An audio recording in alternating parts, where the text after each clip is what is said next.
Okay, welcome to Algebra 2. Here we are. Our first section here, and Chapter 1 is going to talk about sets and numbers. Sets a collection, and of course the things that are in there are called elements. And again, we have all sorts of different examples that we might have with billiard sets. You know, we can talk about, the set or the numbers 1 through 15, whereas a subset might be the solids, which are 1 through 7. And then the stripes are 9 through 15, and then we have the 8 ball. So within, we can have subsets of those categories. An empty set is when there are no elements. So just some terminology there on the first slide. Now, as we get going into some types of numbers, here's kind of an important thing for us to kind of be able to classify numbers. Any number right now that you can think of is going to be a real number, and we're going to abbreviate that with that block letter R. Well, now we can get that into two subsets, and you can kind of see how we divide those here. We have irrational numbers. Q is going to be how we do that. You'd think we do R, but that's already being used, so we use Q. Irrational numbers, and again, we'll use a capital little I for that one. Now, how do you know whether you are in irrational or rational? Well, irrational are going to be numbers like pi, e, we'll get to that later on this year. Square roots of numbers that you can't take the square of. These are decimals. These are numbers that when you put them in a decimal form, they don't end and they don't repeat. That's an irrational number. All right, so looking ahead over here at a rational number, well, yeah, I notice here that you have a decimal. Oh, it repeats. That's what that line means. So that's why that goes over here in rational. Here's a decimal that ends, so that goes in the rational as well. So once again, that's how you distinguish between irrational and rational. Now, we go to integers. We use the letter Z because we used I for irrational.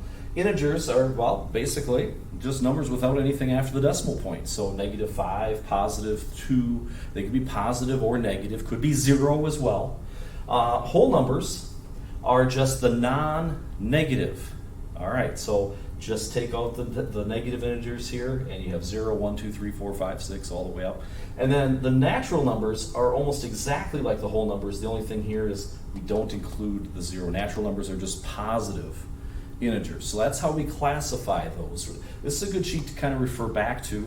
And again, as you have in your textbook, we can always refer back to those things as we learn how these work. Okay, so again, we have all those different things that we talk about here. All right. So, might get into some problems here where we're going to ask you to put a set of numbers in order from least to greatest and then classify them. Tell us what kind they are. And one of the things, a good suggestion is to always convert them into decimals. Okay, so this one's already a decimal. We know pi is about 3.14. Square root of 5, go ahead and type that in the calculator, find out it's about 2.23. And again, it doesn't end or repeat. We can't write them all down, but that one is irrational. Negative 11.2, that is exactly negative 5.5.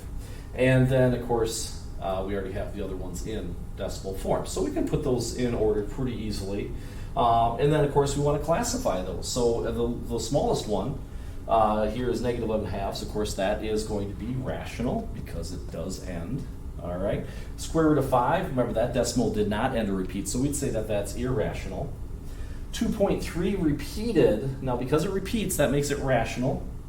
All right. This decimal ends, so we will say that this one's rational, and again, that the pi is irrational because it doesn't end or repeat. Okay, so again, those are things that you can look at doing. All right, so next thing we'll do is we're going to talk about different ways of representing sets. And one thing that's so great is a roster notation. In roster notation, we just write down everything that's in there. And again, for small sets, that works out really well. Just for our billiard balls, again, we just write down every number that's on the ball. That's it. All right, so you might say, well, what if you have a bigger set? What if it's infinite or something like that? Well, you can be creative a little bit sometimes. Obviously, if there's infinite, you can't write them all down, but what you could do if there's a pattern, like the natural numbers, you could write down 1, 2, 3, 4, ... means continue in that same way.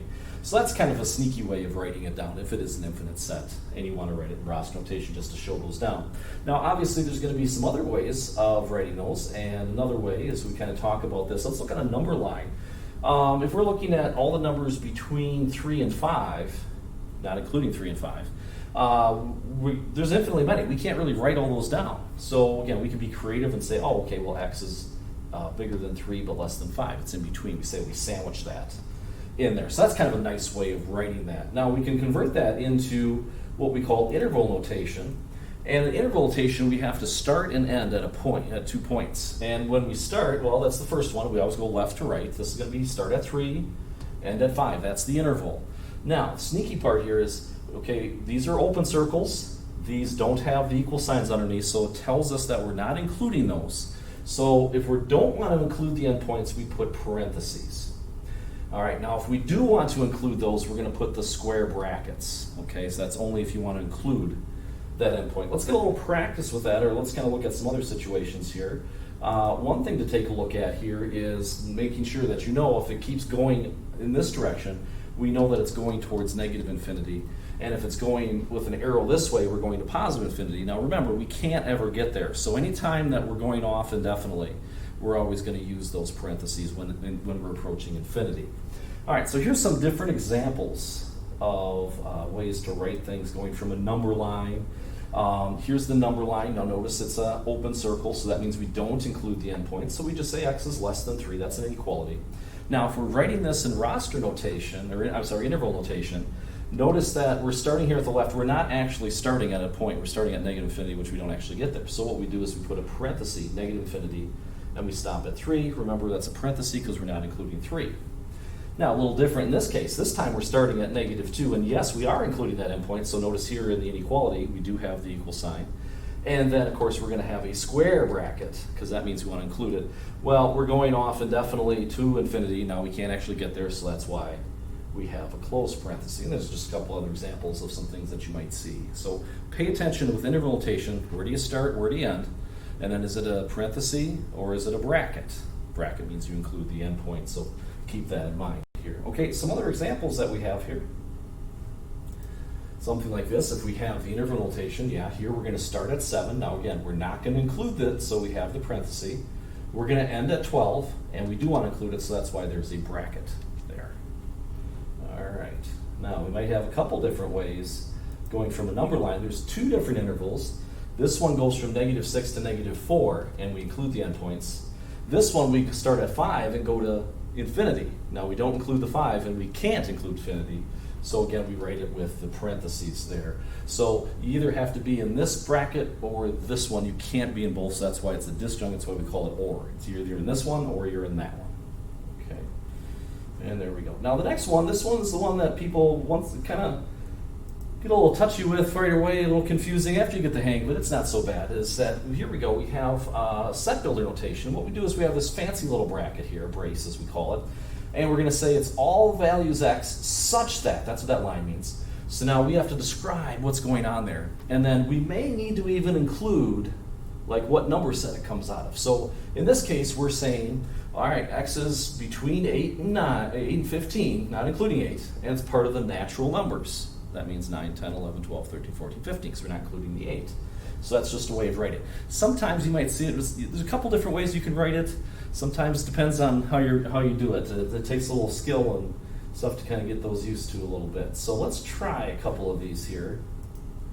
And there we go. So now we might give it to you in one fashion and then say, okay, do it in a different one. This one's in set builder notation. So if I was to put this into words, I would say all values x such that, well, x is an integer, right? Z is the integers. X is an integer that's greater than negative 5.5. Okay, so if I were to write those out, we'd start off obviously at negative 5, negative 4, negative 3, so on and so forth. But again, some of the ways you could say that too. All right, how about this one? Positive multiples of 10. That's what we have. That's in words. We want to write that in roster notation, so just list them out. All right, well, let's start. Positive multiples of 10, so 10, 20, 30. Now, again, that goes on indefinitely, so again, remember our little secret? We go dot, dot, dot, meaning it continues on that pattern. All right, and then the last one here, let's write this in set builder notation. Okay, so this one, well, there's just one interval there. All right, so with set builder, just can you use a little clue up here? We use that little bracket, we say all values x such that, well, if we take a look at x here, I think it's going to start here at negative 2 and go this way. So what I'm going to do here, and this is one way to write, I'm going to say that x is less than or equal to, because we did have the closed-in circle, negative 2. Now, if it just had dots, I would say that's part of the integers. Now, since it's everything, I would just say, well, so that x is an element of the reals. It's all the real numbers in between there. All right, so again, there you go. All right, so we'll get some practice here. We'll have a little book assignment or worksheets. We'll see how we do there. And you know what? Take a look back. If you have any questions, let me know. Again, till next time, I'm Mr. Boone.